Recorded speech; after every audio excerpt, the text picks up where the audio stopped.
بسم الله الرحمن الرحيم.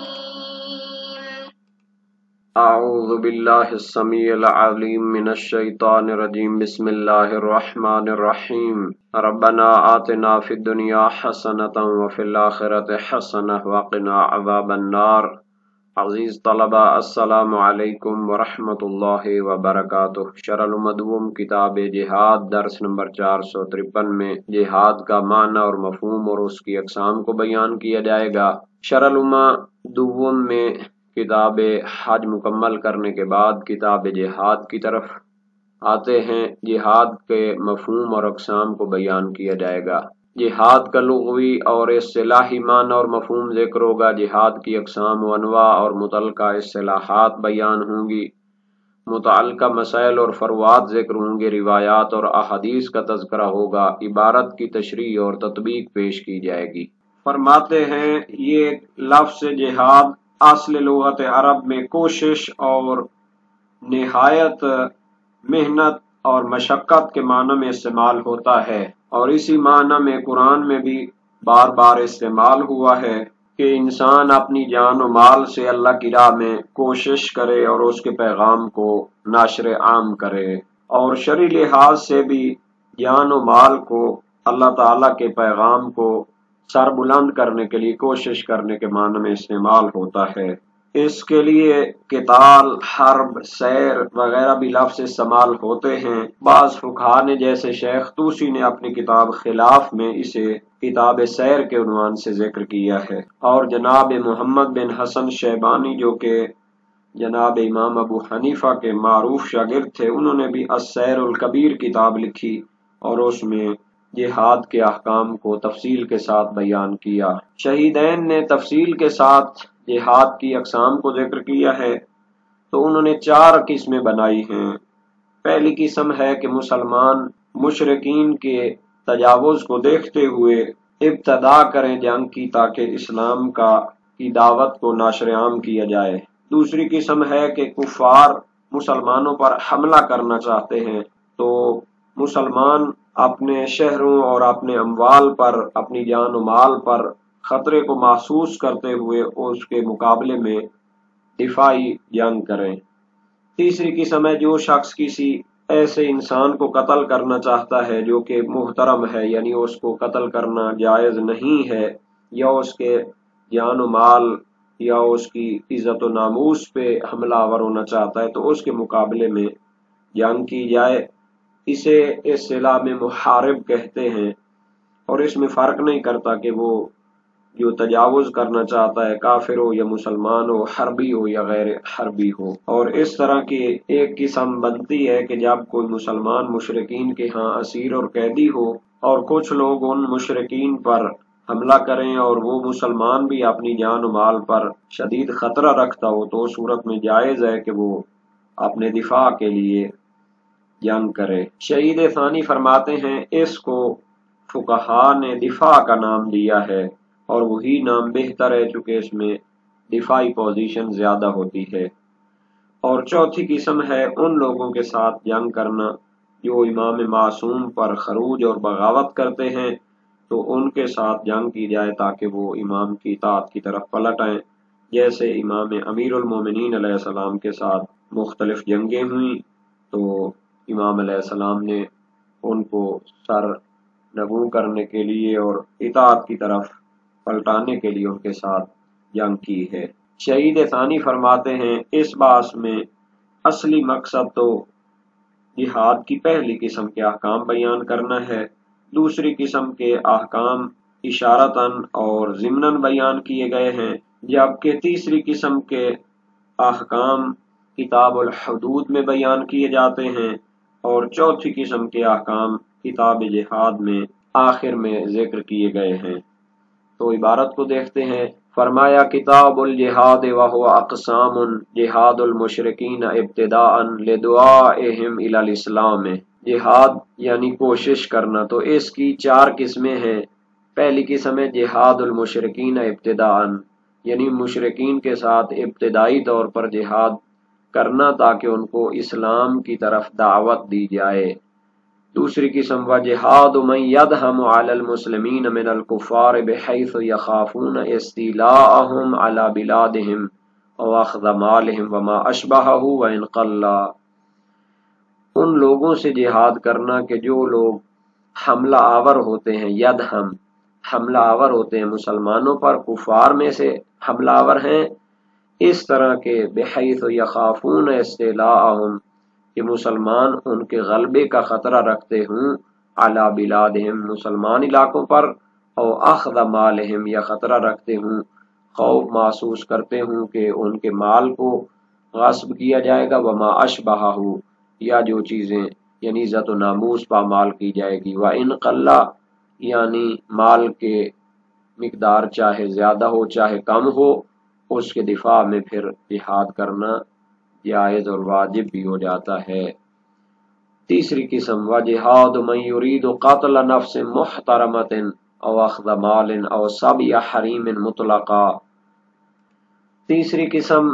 جہاد کرنا ہے اس شخص کے ساتھ کہ جو کسی نفس محترم کو قتل کرنا چاہتا ہے، یعنی کسی کو ناحق قتل کرنا چاہتا ہے، جس کو قتل کرنا جائز نہیں ہے اس کو وہ قتل کرنا چاہتا ہے، او اخذ مال یا کسی کا مال وہ غصب کرنا چاہتا ہے، چھیننا چاہتا ہے، او سبی حریم یا کسی کی یعنی عزت و ناموس کو قیدی بنانا چاہتا ہے، مطلقاً، یہ مطلقاً من یریدو کے ساتھ متعلق ہے، یعنی جو بھی شخص اس طرح کی یعنی قتل کی کوشش کرتا ہے یا مال چھیننے کی کوشش کرتا ہے، دوسروں کی عزت و ناموس پامال کرنے کی کوشش کرتا ہے، تو چاہے وہ مسلمان ہو، کافر حربی ہو یا غیر حربی ہو، پھر اس کے ساتھ جہاد کیا جائے گا۔ وَمِنْهُ جِهَادُ الْأَسِيرِ بَيْنَ الْمُشْرِكِينَ لِلْمُسْلِمِينَ دَافِعًا عَنْ نَفْسِهِ، اسی تیسری قسم میں سے ہے کہ جو شخص مشرکین کے پاس قیدی ہے وہ جہاد کرے مسلمانوں کے حق میں، دافع عن نفسہ اور اپنے آپ کا دفاع بھی کرتا ہو، ربما اطلق علی ھذا القسم الدفاع، کبھی کبھی اس قسم کو دفاع کا نام دیا جاتا ہے، چونکہ جو شخص قاتل کے ڈر سے یا مال غصب ہونے کے ڈر سے یا عزت و ناموس پامال ہونے کے ڈر سے جہاد کرتا ہے تجاوز گر کے مقابلے میں، ظالم کے مقابلے میں، تو وہ گویا مدافع ہوتا ہے، لل جہاد ہو، اس کو جہاد نہیں کہتے۔ وہ اولا، شہید ثانی فرماتے ہیں یہی نام بہتر ہے کہ اس کو دفاع کا نام دیا جائے، کیونکہ اگر اصطلاحی معنی میں یہ جہاد ہوتا تو پھر اگر وہ قتل ہو جاتا ہے تو اسے شہید کے احکام جاری ہونے چاہیے، غسل نہ دینا، کفن نہ دینا، اور اسے یہ احکام ہوتے ہیں شہید کے۔ دوسرا، غنیمت کی تقسیم میں اور جنگ سے فرار کرنے کے احکام بھی اسی نام کے تابع ہیں۔ اگر جہاد ہو تو پھر ان غنائم کو تقسیم کیا جائے گا اور اس جنگ سے فرار بھی حرام ہے، لیکن اگر دفاع ہو تو پھر اس پر یہ احکام جاری نہیں ہوں گے۔ ہاں، یہ ثواب کے لحاظ سے شہید کی طرح ہو سکتا ہے، چونکہ یہ بھی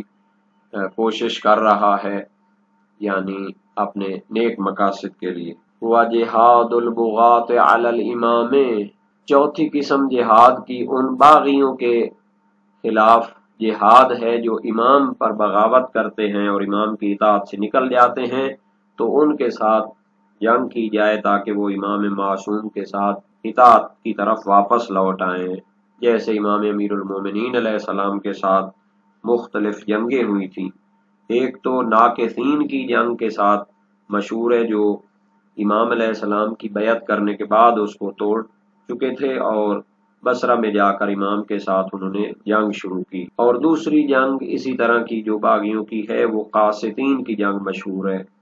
جو سرکشی کرتے ہوئے امام کے ساتھ جنگ میں آئے اور امام علیہ السلام نے ان کے ساتھ جنگ کی۔ اور تیسری مارقین کی جنگ ہے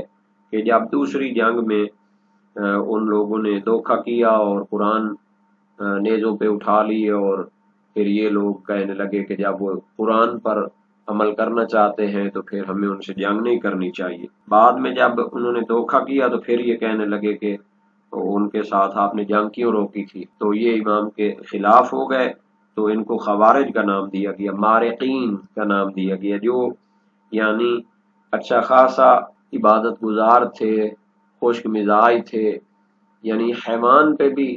وہ ظلم نہیں کرنا چاہتے تھے، سوس مار یا گو پہ بھی وہ ظلم نہیں کرنا چاہتے تھے، لیکن اپنے مخالفین کو شدید قسم کے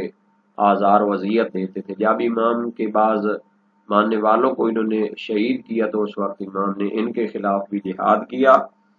اور نبی اکرم نے پہلے ہی اس کی خبر دی تھی کہ آپ ناقصین، قاسطین اور مارکین کے ساتھ جہاد کریں گے۔ شہید ثانی فرماتے ہیں والبحث ہنا عن الاول، کتاب الجہاد میں پہلی قسم کے بارے میں بحث کی جائے گی، یعنی جہاں پر مشرکین کے ساتھ نشر دعوت اسلام کے لیے ابتداءً جہاد کیا جاتا ہے۔ واستطرد ذکر ثانی من غیر صفاء، جبکہ دوسری قسم کو شہید اول نے ضمناً بیان کیا گیا۔ استطراد کا معنی ہوتا ہے ضمنی طور پر ایک موضوع کو بیان کر دینا، من غیر صفاء، لیکن اس کو شہید اول نے مکمل طور پر بھی بیان نہیں کیا۔ وذکر الرابعہ فی آخر الکتاب، جبکہ جو چوتھی قسم ہے باغیوں کے خلاف جہاد کرنا، تو اس کو اسی کتاب الجہاد کے آخر میں تھوڑا سا ذکر کیا ہے۔ والثالث فی کتاب الحدود، جبکہ تیسری قسم کو جہاد کی شہید اول نے کتاب الحدود میں جا کر ذکر کیا ہے، جو کہ شرح الامہ کے آخر میں پائی جاتی ہے۔ تو یہ عبارت ہے، یہاں پر ہم جہاد کے بارے میں ماہرین لغت کی نظر میں اس کا معنی اور مفہوم بیان کریں گے۔ جہاد کا لغوی معنی جہد سے یہ نکلا ہے، جہاد یا جہد سے، اور اس کا لغوی معنی ہوتا ہے سخت محنت اور مشقت، کوشش کرنا۔ امام ابن فارس نے اپنی کتاب معجم و مقاییس اللغہ صفحہ 210 میں لکھا ہے جہد الجیم والہا والدال اصلہ المشقہ ثم يحمل علیہ ما یقاربہ، یعنی لفظ جہد اصل لغت کے لحاظ سے محنت اور مشقت کے معنی میں ہے، پھر اس کا اطلاق اس کے قریب المعنی الفاظ پر ہونے لگا۔ امام ابو منصور محمد بن امن ازہری متوفی 370 نے اپنی لغت میں اسی معنی میں اس کو لیا ہے۔ فرمایا ما جہد الانسان من مرض او امر شاق فهو مجہود والجہد لغتا بهذا المعنى، قال والجهد شيء قليل يعيش به المقل على جهد العيش، قال الله تبارك وتعالى والذين لا يجدون الا جهدهم على هذا المعنى۔ تو تہذیب اللغہ جلد 6 صفحہ 37 میں ہے۔ امام راغب اصفہانی جو کہ قرآن کی لغت جاننے میں ماہر تھے، ان کی مفردات القرآن نہایت مشہور ہے، اردو میں بھی ترجمہ موجود ہے۔ جہد الجہد والجہد الطاقہ والمشقہ، وقیل الجہد بالفتح المشقہ والجہد الواسع، وقیل الجہد للانسان والذین لا یجدون الا جہدہم، سورہ توبہ آیت 79۔ اور اللہ تعالیٰ نے فرمایا وَأَقْسَمُوا بِاللَّهِ جَهْدَ أَيْمَانِهِمْ، اے حلفوا وَاجْتَهَدُوا فِي الْحَلْفِ أَنْ يَأْتُوا بِهِ عَلَى أَبْلَغِ مَا فِي وُسْعِهِمْ، اور اجتہاد اسی سے نکلا ہے، اخذ النفس ببذل الطاقت وتحمل المشقہ۔ تو یہ کتاب راغب اصفہانی کی المفردات فی غریب القرآن صفحہ 101 میں تفصیل کے ساتھ انہوں نے بحث کی ہے۔ علامہ ابن منظور افریقی جو 711 میں فوت ہوئے، امام لغت فرا کے حوالے سے یہی معنی ناقل کرتے ہیں، لسان العرب جلد 3 صفحہ 134 میں ہے۔ تو لغت کے حوالے سے تو اس میں کہیں بھی وہ معنی نہیں پایا جاتا جو قتال، حرب یا اس کو لیا جاتا۔ جہاں تک اس کا شرعی مفہوم ہے تو جو لغت اور شریعت کے یعنی ماہر ہیں، ان میں امام جرجانی ہیں، 816 میں فوت ہوئے، انہوں نے ایک کتاب لکھی تھی کتاب التعریفات، اس میں بہت سارے مفاہیم واضح کیے ہیں۔ تو جہاد کے بارے میں فرماتے ہیں هو الدعاء الى الدین الحق، یعنی دین حق کی طرف دعوت دینا، بہت وسیع مفہوم ہے اس کا۔ سید محمود آلوسی بغدادی 1270 میں فوت ہوئے، اپنی مشہور تفسیر روح المعانی میں فرماتے ہیں ان الجہاد بذل الجہد فی دفع ما لا یرضی، روح المعانی 10 صفحہ 137 میں ہے، اور کتاب التعریفات جرجانی کی صفحہ 112 ہے۔ شیخ علی احمد جرجاوی حکمت التشریع و فلسفۃ جلد 2 صفحہ 330 میں جہاد کے مفہوم کے بارے میں لکھتے ہیں: الجہاد فی الاسلام ہوا قتال من یسعون فی الارض فسادا للتفویض دعائم الامن و اقلاق راحت الناس وهم آمنون فی دیارہم او الذین یثیرون الفتن من مکانها اما بالحاد فی الدین و خروجا الجماع والشق اساطاع او الذین یریدون اطفاء نور اللہ وینعون المسلمین العداء ویخرجونہم من دیارہم وینقضون العہود ویغفرون بالذمم فالجہاد اذن هو لدافع الاذى والمکروہ والرفع المظالم والذود عن المحارم۔ خلاصہ اس کا یہ ہے کہ یعنی جو لوگ معاشرے کے امن و امان کو خراب کرنا چاہتے ہیں جبکہ معاشرے اپنے امن و امان کے ساتھ ہیں تو ان کے خلاف جہاد کرنا ہوتا ہے۔ جو لوگ فتنے پھیلانا چاہتے ہیں اور معاشرے کے امن کو برباد کرنا چاہتے ہیں ان کے خلاف جہاد کیا جاتا ہے۔ تو یہ ساری جو اصطلاحات ہیں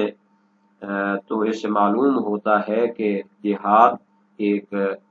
یعنی ہر قسم کی کوشش اس میں شامل ہوتی ہے، اور ہرگز اس کا ایک ہی معنی نہیں ہے کہ جنالی دہشت گردی اور لوگوں کو قتل و غارت کرنا، وحشیانہ طریقے اختیار کرنا، جو کہ یہ جاہلیت کے دور میں تھے۔ نبی اکرم صلی اللہ علیہ وآلہ وسلم نے مکہ میں زندگی گزاری، مدینہ میں زندگی گزاری، کسی پر آپ نے تجاوز نہیں کیا۔ جتنی بھی جنگیں نبی اکرم کی تھیں وہ دفاعی قسم کی تھیں، جیسا کہ مولوی چراغ علی نے جو بہت پہلے کے عالم تھے اور اس دور میں جب یہ اسلام کے جہاد کے بارے میں غلط قسم کی تفسیریں ہو رہی تھیں تو انہوں نے ان کے خلاف تحقیقی کتابیں لکھی تھیں، اور اسی طرح علامہ شہید مطہری نے اور باقی مفکرین اسلام نے اس پر اسی طرح کا یعنی جواب دیا ہے۔ لفظ جہاد ہرگز جنگ یا ہولی وار کے معنی میں نہیں ہے، چونکہ یہ تو مسیحیت نے، کیونکہ وہ تو اصلاً پہلے کسی قسم کی ایکٹیویٹی، ایسی لڑائی جھگڑے کو جائز نہیں سمجھتے تھے، لیکن جب ان کے پاس حکومتیں وغیرہ آئیں تو انہوں نے دیکھا کہ معاشرے میں جو متجاوز لوگ ہوتے ہیں ان کو روکنے کے لیے کچھ نہ کچھ کرنا پڑتا ہے، تو انہوں نے پھر ہولی وار کا نام استعمال کیا۔ اس اصطلاح کا قرآن یا اسلام کی اصطلاح کے ساتھ تعلق نہیں ہے، بلکہ لغت میں جنگ و جدال کے لیے حرب اور قتال کا لفظ استعمال ہوتا ہے۔ لغت میں اور مختلف جگہوں پر یعنی ذرائع ابلاغ میں اس کو وہاں سے لے کر یعنی پیش کیا جاتا ہے۔ حضرت مسیح کا تو یہ نظریہ تھا کہ اصلاً سیلف ڈیفینس بھی نہیں کرنا چاہیے انسان کو، اگر کوئی شخص ایک رخسارے پہ مارتا ہے تو دوسرا رخسارہ بھی اس کے سامنے پیش کر دینا چاہیے۔ تو جب ان کے پاس حکومتیں آئیں تو انہوں نے دیکھا کہ بہت سارے لوگ ایسے ہوتے ہیں جو لاتوں کے بھوت باتوں سے نہیں مانتے، تو پھر انہوں نے ہولی وار کا جو ہے نا نظریہ اپنایا اور بہت ساری اس کے بارے میں کتابیں لکھی، حالانکہ اس کا پرانی اصطلاح سے کوئی تعلق نہیں ہے۔ اسی طرح دہشت گردی انتہا پسندانہ جو کوششیں ہوتی ہیں تو ان کے اوپر بھی لوگ جو ہے یہ نام چڑھا دیتے ہیں، تو یہ اسلامی تصور نہیں ہے۔ مکہ مکرمہ میں جتنی آیات نازل ہوئی ہیں تو اس میں جہاد کا بہت زیادہ ذکر ہے، حالانکہ وہاں پر تو مسلح کوشش کا نام ہی نہیں تھا۔ مکہ میں 5 آیات نازل ہوئی ہیں جہاد کے متعلق۔ امام راضی متوفہ 604 سورہ حج کی آیت نمبر 39 اذن للذین یقاتلون بانہم ظلموا کی تفسیر میں فرماتے ہیں یہ اول آیہ اذن فیہا بالقتال بعد ما نہی عنہ فی نیف و 70 آیہ، یعنی امر قتال کے امتناع میں 70 سے زیادہ آیات کے بعد ایک آیت نازل ہوئی جس میں قتال کی اجازت دی گئی۔ تفسیر کبیر جلد 23 صفحہ 35۔ تو قرآن میں جہاں بھی جہاد کا لفظ استعمال ہوا ہے وہ بہت وسیع معنی میں ہے، ہرگز اس سے یعنی ایک ہی معنی مسلح تصادم اور جنگ و جدال مراد نہیں لیا جاتا۔ اب ہم جو مکی دور کی آیات ہیں ان کو دیکھ لیتے ہیں۔ فَلَا تُطِعِ الْكَافِرِينَ وَجَاهِدْهُمْ بِهِ جِهَادًا كَبِيرًا، سورہ فرقان 52۔ کافروں کی اطاعت نہیں کرنی اور ان سے جہاد کرنا ہے، جہاد کبیر کرنا ہے۔ تو اس کا کیا معنی تھا؟ یعنی اخلاق کے ذریعے، علم و عمل کے ذریعے کوشش کرنی ہے۔ سورہ عنکبوت میں فرمایا وَمَنْ جَاهَدَ فَإِنَّمَا يُجَاهِدُ لِنَفْسِهِ إِنَّ اللَّهَ لَغَنِيٌّ عَنِ الْعَالَمِينَ، جو شخص راہ حق میں کوشش کرتا ہے وہ اپنے نفع کے لیے کوشش کرتا ہے، اللہ تو ان سے بے نیاز ہے۔ مراد اخلاقی اور روحانی ترقی کے لیے کوشش ہے۔ وَإِنْ جَاهَدَاكَ لِتُشْرِكَ بِي مَا لَيْسَ لَكَ بِهِ عِلْمٌ فَلَا تُطِعْهُمَا، اگر تیرے والدین کوشش کریں کہ تو اللہ کے ساتھ کسی کو شریک ٹھہرائے جس کا تجھے کچھ بھی علم نہیں تو ان کی اطاعت نہ کرو، تو اس میں بھی نظریاتی، فکری، اعتقادی کوشش ہے۔ والذین جاہدوا فینا لنہدینہم سبلنا وان اللہ لمع المحسنین، سورہ عنکبوت آیت 69 میں، جو لوگ ہمارے راہ میں کوشش کرتے ہیں تو ہم یقیناً انہیں راہیں دکھاتے ہیں، اللہ تعالیٰ نیکوکاروں کے ساتھ ہے۔ تو یہ مکہ میں نازل ہونے والی آیات ہیں، اخلاقی اور علمی نظریاتی کوششوں کے لیے استعمال ہوا ہے۔ اور سورہ لقمان آیت 15 میں وَإِنْ جَاهَدَاكَ عَلَىٰ أَن تُشْرِكَ بِي مَا لَيْسَ لَكَ بِهِ عِلْمٌ فَلَا تُطِعْهُمَا بھی اسی طرح ہے۔ تو نبی اکرم نے اور آپ کے تربیت یافتہ افراد نے کبھی بھی جہاد سے یہ معنی مراد نہیں لیا کہ جو بھی ملے بس ان کو جناب علی قتل کر دیں اور ایک تشدد کریں اور دہشت گردی کریں۔ جہاد کی اجازت کس سن میں ملی ہے؟ تو اس کے بارے میں یہی ہے کہ یہ جب مشرکین نے معاہدہ حدیبیہ کو توڑا تھا تو اس وقت اس کی اجازت ملی۔ نبی اکرم کی وصال سے صرف 3 سال قبل صلح حدیبیہ سے واپسی پر اس کی اجازت ملی ہے۔ بغوی معالم التنزیل جلد 3 صفحہ 289، زمخشری کشاف 3 صفحہ 161، طبری تفسیر جامع البیان 17 صفحہ 173 میں ہے۔